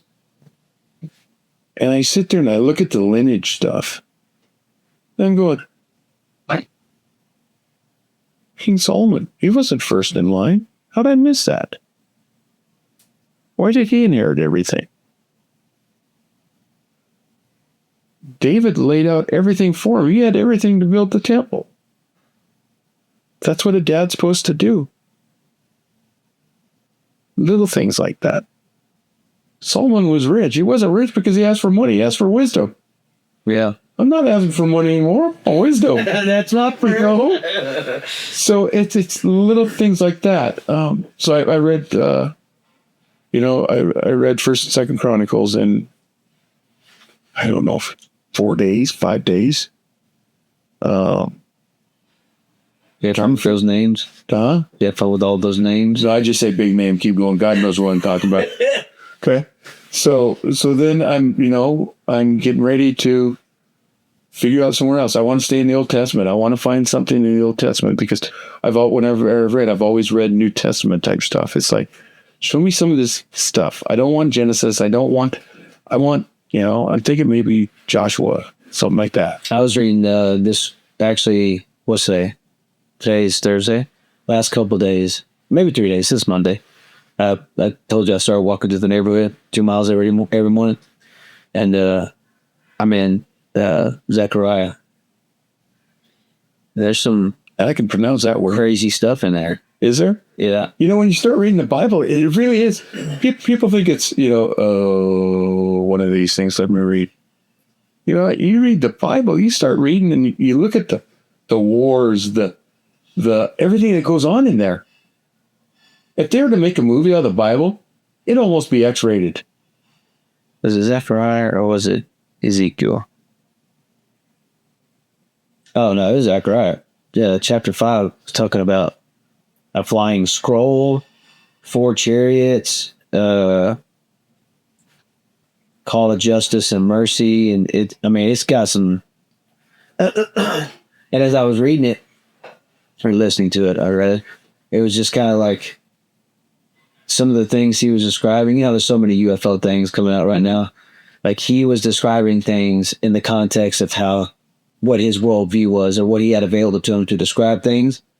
And I think a lot of this UFO stuff, and some of it may be just propaganda, but the other stuff, like the earth, the spiritual realm, I think it senses when God's moving and doing spiritual things. Like, when something happens in a room, you can feel the tension or the air shifts. You can sense something. And I'm like, oh, this is, the Lord is going to return very soon. But this is the cool thing. Since I've been back, okay, even with the client that usually gets me to say the words, I have not said one word at all. And you've seen what I was like without my meds. Yeah. Okay. I have not used any form of profanity. And you're off your meds you were taking? I'm off all my meds. Okay. All my mental health. And when he says that, it's a good thing. Okay. Yeah. All my mental health meds. So I have not used any profanity. I said before, when I close my eyes, I used to see nude women that were my wife. I close my eyes now, so you know what I see? I see my wife laying on a bed saying, I love you. That is so freeing. Yeah. Okay. I used to shake. I have no shake anymore. Okay. I have had no suicidal ideation. I have no depression. I sleep like a rock. I go to bed and I sleep like a rock. I take some stuff called Amio Relax. And all it is like magnesium, things like that. There's no drugs in it. Yeah. I take that. I sleep like a rock. One of my kids asked me if I really cared anymore because I don't get upset. So I don't care because I don't get upset. Okay. You're not angry as much anymore. No. Do you love me? Yeah, that's basically it. Yeah. I still get frustrated, but I don't. Yeah. I've cut all secular music out. I told God, if you don't want me to listen to secular music, give me something like AC/DC. I'm going to make you Christian. And I found it. Telling you, AI is pretty awesome. It is so, and some of it's not AI. yeah, but some people they don't understand. And it's not that I try to prescribe it for everybody. I usually don't talk about it. I don't listen to anything with Christian music ever. Why would you? And it's been that way for years. Now, I hate the radio because it's always the same. I could turn it on 5 years later and feel the same song that was on 5 years ago. But like anything I listen to music-wise, and on my stance is because it truly affects you in a way that people they're not paying attention to. Why would you want to tempt yourself with stuff like that? But I stopped listening. Like I used to listen to rap music, especially a lot when I was a youth pastor. And I quit listening to rap music, not because and I would listen to stuff that was actually like biblically sound. Like they weren't just like, there's one guy, Andy Mineo, he would do some stuff and his beats are really good. But most of the time it was like actual Christian music, not just a Christian artist by label, but never say anything about God in their music at all or Jesus. I mean, if you're going to be a Christian, it should come out of you in every facet. But I stopped listening to it because the beat and the feel that I got reminded me of who I used to be when I was womanized, because R&B and rap was what I would listen to, and it got my mind going in that direction. And so I stopped listening to that too. Now it's almost 100% worship. Lori, I don't know if you remember the song Shaggy. It wasn't me. Oh, yeah. When that first came out, we lived in South Dakota. Lori used to walk around cleaning the house, singing that song out loud, right? Yeah. And finally, one of the kids said, "Mom, have you ever listened to the words?" She goes, "There ain't nothing wrong with it." And then all of a sudden, she's listening to it. And she's like, "Oh, on the counter? On the floor?" And she's like, "Okay, I need to change this." But that was the thing that I decided is that, so I no longer watch hardly any TV. Why would I want to? Yeah. You know, I watch a lot of Angel Network. Everything is sexualized. It is. It drives me nuts. Like I think I've used this example before, but I would be working out in the living room maybe four years ago, something like that. We just moved over here, and there was some I don't know why, but like superpowers and like vampires and werewolf movies or shows or whatever. Right. They always caught my attention. They were interesting to me, but I kept like having an issue with like porn trying to grab me, like seemingly almost every day. I'm like, why? I was talking to my wife because we're very open about it. To me, the more people you include in your struggle and sin, Accountability. exactly, instead of hiding it. You try to hide it, you're going to have a problem, a big stumbling block. So I was talking to her. I was like, I don't know what is going on. And she walked past the doorway in there and looked, because I have something on the TV when I was working out in the living room. And I'm working out, not paying attention. But she's like, that show is a Vampire Diary. I don't know what it was. Just something that I had on. But she was like, it's so sexualized. And I started paying attention and I'm like, oh, maybe that's my problem. And I stopped watching it and watched some action stuff like Hawaii Five-0 or whatever, something like that. It's like action and blowing stuff up. It stopped. But it was like something that I was just on pilot or a co-pilot, like just not even paying attention to. And of course, to my my wife to be like, hey, this show's kind of sexual. And I'm like, what are you talking about? I looked. Oh, it's almost softcore porn. Mm-hmm. And anymore, what was it that was Yellowstone? Yellowstone showed nudity. That's what I'd ever watch. Yellowstone's I agree with. A lot of them show nudity, and it's like it's entertainment. Well, even though you talking about the profanity thing, that show SEAL Team. Have you ever seen it? Yeah. We love that movie. That was part of that show. We would watch that like if I was home for lunch or at night time. We always like kind of wind down and watch something together.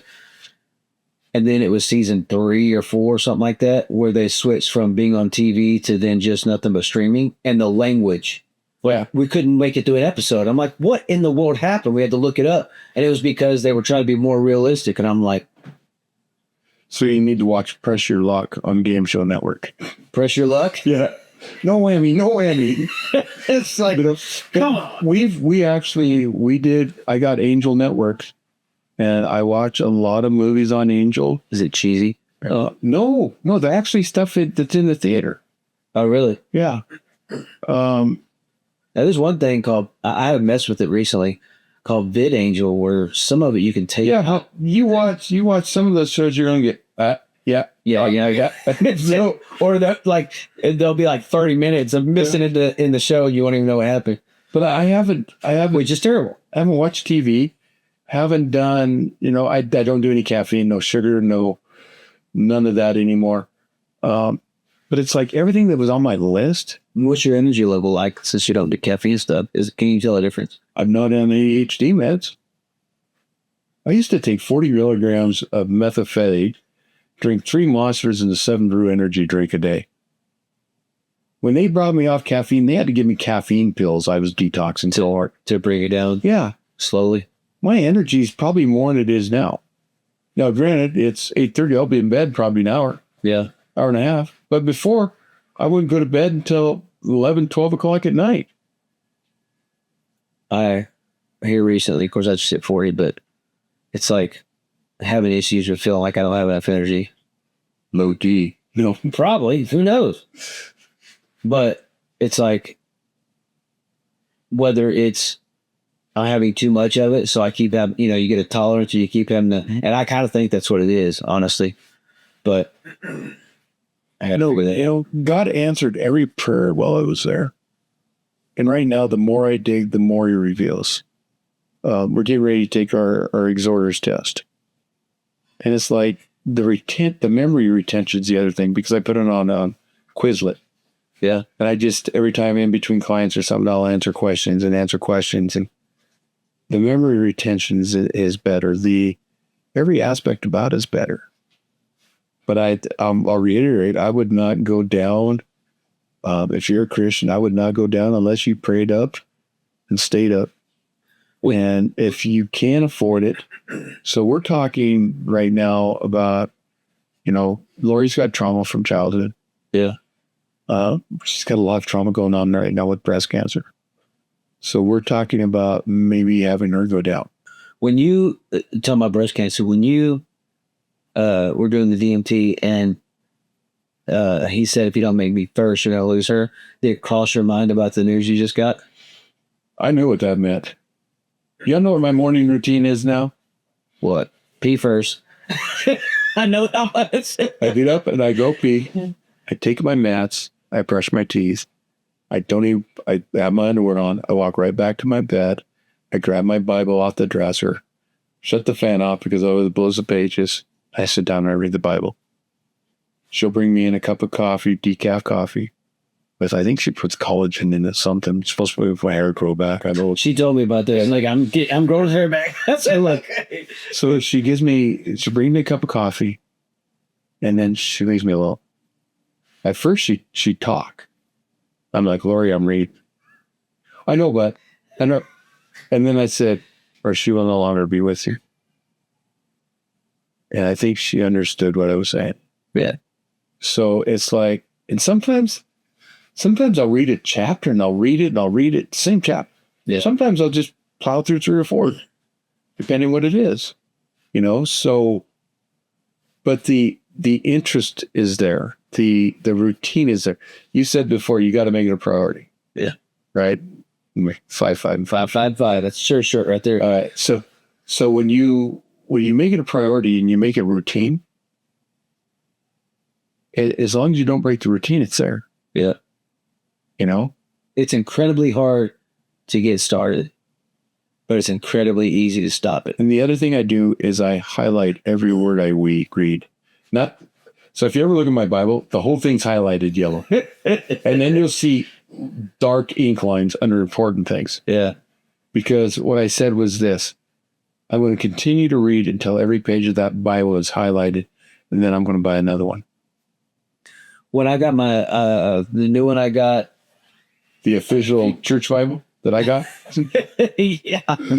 I started, not every single line, but if I read in that area, I would, the stuff that stuck out, and that way I would know if I had read it yet or not. Yeah. Just to kind of. So my goal is just to continue. I don't want to do it, 365 days through the Bible. I just want to continue to read until everything's read. Yeah. And then I'll be a different. It's really hard not really hard. It's because of my spastic personality to listen or read and not be distracted. So for me going on these walks, there are no distractions. I will usually put my phone on do not disturb. Right. And the only person, I have you on there, I think Vernon, Dee, Jesse, people that can actually get through that without having to hit it 2 or 3 times. But, 7:30, 8 o'clock in the morning, usually nobody really needs me. So it's been not only exercise, even though I feel like I'm getting fatter. I'm walking every day. Why am I getting fatter? And I'm not saying Muscle waste manifest. Yeah, that's what we'll say. But it's it just, I had to shift from doing nighttime because the baby and one of us has to have the other one. So she's got Fletcher, I've got Cora, and trying to wrestle them and then make the teenager make sure that he's going to bed and doing what he's supposed to do. But it's a big deal for me to actually be able to go and just get out of the house and walk. So I don't know if you know this, but I heard that exercise can actually help retain what you're studying as well. I believe it. I went down for PTSD and that stuff, and I came back. Somebody said, "Oh, you look like you got peace." But I don't want peace. People sign peace treaties all the time, and they violate it. I got freedom. Yeah. And I went down to relieve mental health, and I met God. I've been to men retreats. I've been to, whatever you want to call them.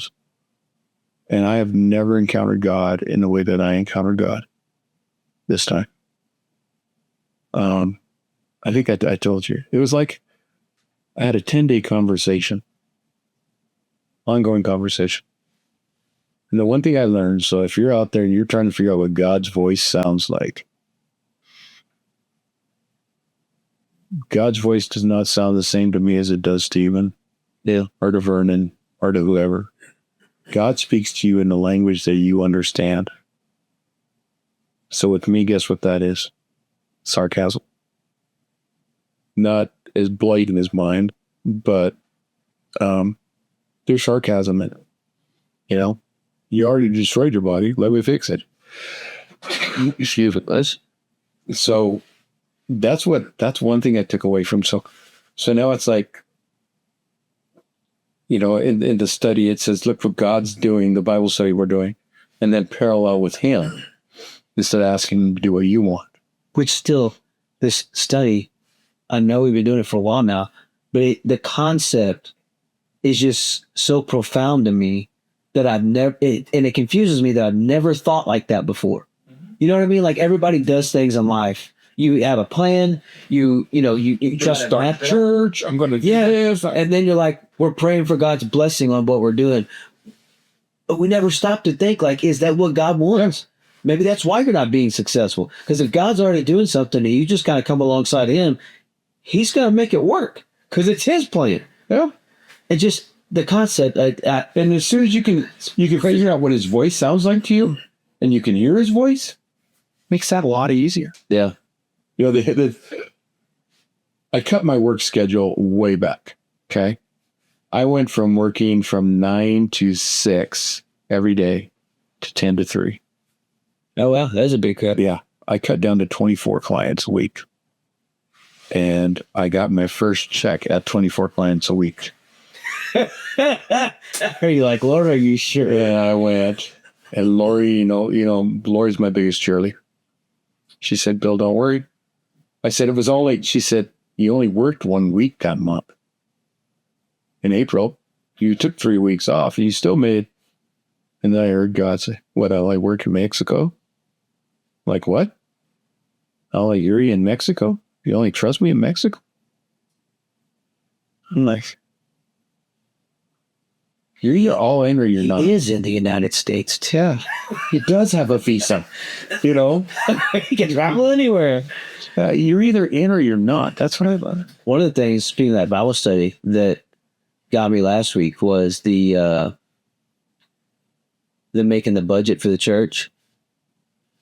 And you budget for what you feel God's leading you to instead of just what you have and maintaining. Because, I mean, we're called to be good stewards. Yeah. But do you hide the talents? Do you that the parable? And I'm like, that is so true. How have I never thought of it? And I pride myself. I am a person of faith. Like, I'm a big thinker. I'm like, let's go far and beyond. And then Jesse pulls me back in. But it's like, how have I never thought of this? So I'm just like, okay, Lord. Because, I mean, you haven't thought of it because it's not practical. Yeah, sure. What God asks us to do is not practical in human eyes. Does Earl watch this? Yeah, I had one here once. Yeah, that's right. When they were here last. I got to say, and don't let it go to your head, Earl. I appreciate when he comes out. Yeah. Because what he has told me has been so accurate. And he's so not being negative, common. Yeah. He's not, he's not the prophet, P-R-O-F-I-T. Unassuming, like, he's not out to get anything. He's just being himself. That's why one of the reasons I love him. Him and his wife both. But it is, I think, I see, number one, I see the stuff that's going on. When they bring this, I do want to write a book. So when they bring this to the States, I see it opening a lot of doors for people that are hurting hard if it's done in the right capacity. Yeah. There's so much church hurt out there. One of my magazines for CEUs come in and it actually deals with church hurt, spiritual abuse and church hurt. Yeah. This would tear down that wall if it's done in an appropriate way. And when that happens, then people align again. And there's so much movement and so much desperation in the United States. I don't know if you've seen it, that the other day I seen on one of the scrolls that I was looking through that Pride Month does not have the same response as it did 5 years ago. No, it doesn't. They're actually rejecting it. Yeah. So there's a move here. But it goes back to what I said on Sunday. If my people who are called by my name will humble themselves and pray. We're not all that. And that's coming from a guy that served in the military. The United States is not all that. Yeah. We're quite arrogant. Big time. So I guess we can wrap it up. Do you have any closing thoughts or maybe words of encouragement? Because you said yourself, you had the suicidal thoughts, and number one, if you got the suicidal thoughts, you got to share them. So let somebody in. You got to let somebody in. And, I think when I told you that, you sort of had a look of what, because I had to let you in. It was that bad. I burdened Lori with enough of my problems. Well, I honestly, just because, we joke around so much, you and I would never have guessed that, but the same would be said about Robin Williams. Yeah. I mean, I guess it may be a defense mechanism, how you kind of try to cover it up where nobody can truly see it is the struggle. It is because, I'm a mental health professional. I'm supposed to have all my stuff together. Yeah. Just like I'm a pastor, I'm supposed to never You're not struggle supposed with to anything. get upset. Yeah, never. I might put a hole in the wall, set this stuff tonight. You get mad and you say, "Oh, let me pray for you." you know? Right. Yes. Yes. So that's first thing I'd say is if you're struggling, you got to let it out there. Sins like mushrooms. It grows real good in darkening crap. Put a little bit of light to mushrooms and some good fertilizer for some good soil. Yeah. They die. Yeah. That's a sin. You get real good soil, put it in the light, it dies. Surround yourself with people that aren't going to judge you and they're going to love you. Yeah. Yeah. Be very picky of who you let in. I said Jesus had 12 disciples, but he relied on 3. Yeah. So find yourself 3 people that aren't going to judge you. And make sure that they're the ones that are going to call you on your stuff before they side with you. That's what I like about you. Because I think I could call and say, you know what? I'm so mad at Lori. She did this, she did this, she did this. And your response is going to be something along the line of, and did you love her like Christ did? What? So you know what you got to do, right? Do you like them? Do you like them? Yeah. I mean, and that's the thing. You want to surround yourself with people who's going to call you on your side, your stuff. Yeah. Not just side with you because you're my friend. I can go to the bar and find someone to side with me. All I got to do is buy them a beer. Nobody does any good for you if they agree with everything.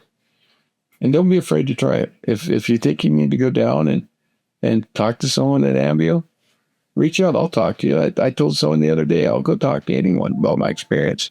And they have a website that you can. Yep. It's because we'll put it down in the notes. Ambio Life Science is the name of it. I think it's ambiolife.com. Okay, we'll get it for sure, and we'll put it down below in the description. I'll make sure you. And a lot of the people that work there are Christians. You know, so it's sort of weird, but a lot of the work there are Christians. Mexican Christian, however that means. Is it? Can it be that if they're not American? I don't know. So, you know, but yeah, I think that's my biggest thing. And dig. You know, if anything, I've learned dig deeper to God because he'll give you anything and everything. May not be in your timing, may not be how you see fit. Yeah. But usually not. Sometimes, you know, what Garth Brooks say, I thank God for unanswered prayers. You know, yes. Yeah. Smartest thing, the only smart thing the guy said, I'd eat with it. And that's what it is. Because at the end of the day, it's all his will. That's what it hit me up. You know, we're going through this cancer thing. My wife's going to be healed. She's either going to go in Friday, next Friday, and they're going to say, you know what, everything's gone. We're not going to do anything. She's going to go in and have surgery, and they're going to do a bilateral mastectomy, and it's going to be gone. And she's going to be healed, or she's going to die. I pray it's not the last one. Yes. But that's a form of healing. And it's up to me to trust God's judgment on it. Not mine. I still have my backup plan of selling everything, buying a fifth wheel, putting my Harley in it, and bailing as she dies. But I don't think God's going to do that. Because as long as we walk in the faith and glory that he gives us, this is going to be a testimony to his goodness. Yeah. And honestly, both really made him cry. Huh? 3 times almost made her cry. Well, like when talking about, you know, if our life truly belongs to God, whatever he decides, whether it's hard or whether it's not, it's his business.